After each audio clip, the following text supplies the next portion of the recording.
नमस्कार, मैं संगमित्रा आप सभी का स्वागत करती हूँ हमारे न्यूज चैनल खबर जनता तक में।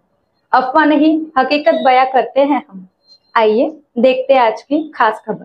हम भी जानते हैं, लेकिन उस संदर्भ में जो कुछ गवर्नमेंट ने अभी डिक्लेरेशन दिया, उस डिक्लेरेशन के संदर्भ में हमारी जो भूमिका है, बहुजन समाज पार्टी की जो भूमिका है, वो आप लोगों के सामने रखने के लिए मैं यहाँ पर आया। साथियों, ये बहुत ही दुखद घटना है कि वहाँ पर जिन लोगों ने आंदोलन नहीं, ये तो हमारा अधिकार है, बहुजन समाज के लोगों का ये अधिकार है कि जिस स्मारक को मानते हैं, अपने जी जान से मानते हैं, जो बुद्ध धर्मियों के लिए बहुत पवित्र स्थान है, बुद्ध धर्म ही नहीं तो जो सामाजिक न्याय एवं बंधुभाव को मानने वाले सारे विश्व में रहने वाले लोगों के लिए एक बहुत ही पवित्र ऐसा स्थल है। वहाँ पर जिस तरीके से कार्य चल रहा था और जिस मंद गति से कार्य चल रहा था, जैसे बड़े बड़े खड्डे वहाँ पर किए गए थे और पूरी तरीके से उस जगह को खराब करने का प्लान चल रहा था, उसके संदर्भ में वहाँ हमारे लोगों ने आंदोलन किया। ऐसा गवर्नमेंट का कहना है, मैं कहता हूँ ये आंदोलन नहीं था। अपनी डिमांड्स को, अपनी इच्छाओं को शासन और प्रशासन के सामने रखना ये कोई आंदोलन नहीं होता है। लेकिन फिर भी वहाँ पर वो लोग इकट्ठा हुए, उन्होंने प्रोटेस्ट किया, उन्होंने कहा कि ये चीज़ें नहीं होनी चाहिए।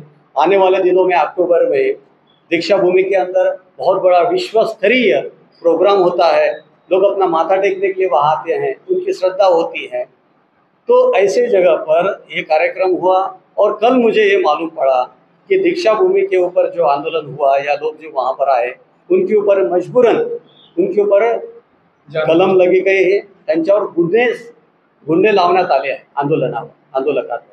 तर आमची डिमांड ही आहे, बहुजन समाज पार्टी महाराष्ट्र स्टेटच्या वतीनं ही आमची मागणी आहे, ही आमची डिमांड आहे की त्या आंदोलकावर जेवढेही गुन्हे लावले आहेत, जेवढीही संख्या त्यांची असेल, शासन आणि प्रशासनाने ते गुन्हे लवकरात लवकर वापस घेण्यात यावे, ही आमची पहिली डिमांड आहे।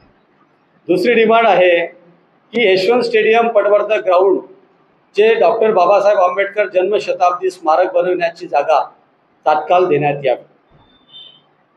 और महाराष्ट्र सरकारने मुंबईत सुरू असलेल्या या सरकारच्या शेवटच्या अधिवेशनामध्ये नागपूरच्या दीक्षाभूमी स्मारक समितीला पूर्वेकडील आरोग्य विभागाची व उत्तरेकडील कॉटन रिसर्च सेंटरची जागा 99 वर्षाच्या लीजवर विना विलंब उपलब्ध करून द्यावी, जेणेकरून त्या ठिकाणी अंडरग्राउंड पार्किंग, सौंदर्यीकरण व विकास कामाचे नियोजन करता येईल।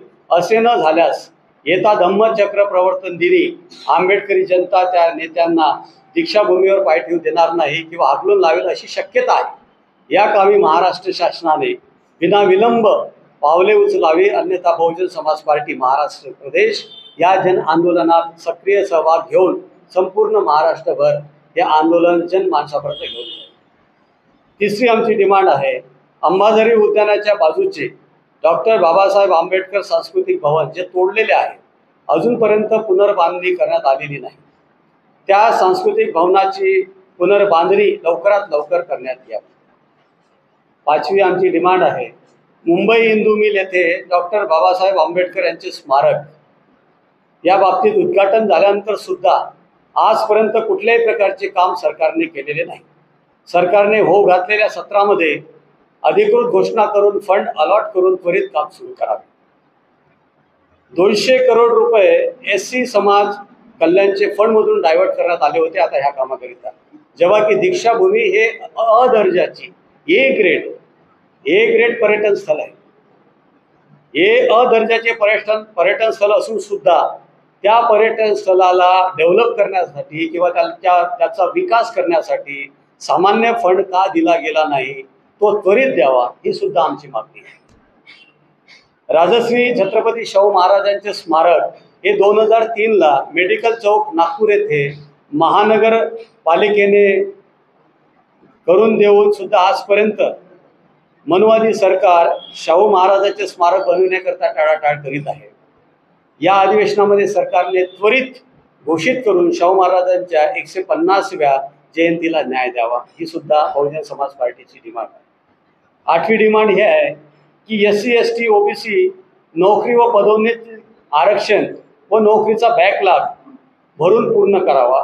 आणि शेवटली जी खूप महत्त्वाची डिमांड आहे की बहुजन समाजातले SC ST OBCचे जे मुलं, जे होतकरू मुलं ज्यांना फॉरेन स्कॉलरशिप देण्यात येत होती, आता असं लक्षात आलं की त्या फॉरेन स्कॉलरशिपला क्रीमी लेअरची अट लावण्यात आलेली आहे आणि क्रीमी लेअरची अट ही 8 लाखापर्यंत त्याची मर्यादा ठेवण्यात आली आहे. तर ही मर्यादा, ही अट लवकरात लवकर शिथिल करावी. जुड़े रहिए हमारे साथ और देखते रहिए खबर जनता तक. अफवाह नहीं, हकीकत से रूबरू कराते हैं. लाइक सब्सक्राइब अवश्य करें. धन्यवाद.